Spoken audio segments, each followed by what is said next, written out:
ప్రస్తుతం మనతో పాటు సాయికృష్ణ గారు ఉన్నారు. సాయికృష్ణ గారు, ఈరోజు కేటీఆర్ జన్మదినం సందర్భంగా ఇంత భారీగా సో దంగల్ కార్యక్రమాలు ఏర్పాటు చేయడం కావచ్చు. సో ఈ రోజు చూసుకున్నట్టయితే ఎట్లుందండి పరిస్థితి? మనం సినిమాలలోనే దంగల్ సినిమా కావచ్చు, రీసెంట్ గా రామ్ చరణ్ వచ్చినటువంటి పెద్ద సినిమా కావచ్చు, అవిట్లలోనే హైలైట్ చేస్తున్నాం. నిజంగా ఇప్పుడు ఉన్నటువంటి పరిస్థితిలో మన తెలంగాణలో దేశంలో ఎట్లున్నాయి కుస్తీల పరిస్థితి? ఇక్కడ పైల్వాన్లు అనేది ఒక గరీబ్ నుంచి పైకి రావడం జరిగినది.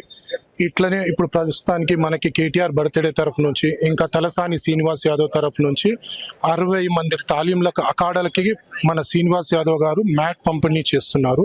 అది చాలా పెద్ద విషయము, ఎందుకంటే పైల్వాని అనేది ఒక గరీబ్ స్పోర్ట్స్. ఇది వీడికేని ఇంతమందికి ఇంత లెవెల్కి తీసుకొని వచ్చిన మాకు శ్రీనివాస్ యాదవ్ గారికి ప్రత్యేక కృతజ్ఞతలు తెలుపుకుంటున్నాము.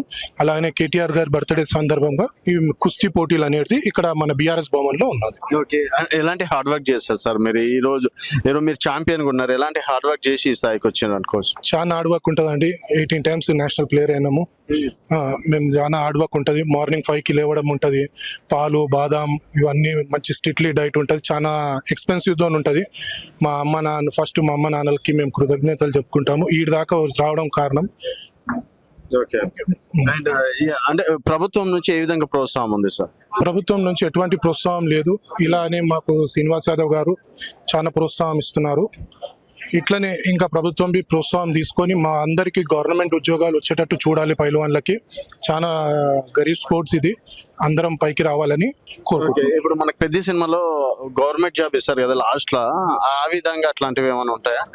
అది సినిమా అండి, ఇది చాలా కష్టం. మా పైల్వాన్లో చాలా హార్డ్ ఉన్న గేమ్, ఇది ఖర్చు ఉన్న గేమ్. మాకు సినిమాలో కాకుండా రియల్ గా గవర్నమెంట్ మమ్మల్ని ఆదుకోవాలని కోరుకుంటున్నాం.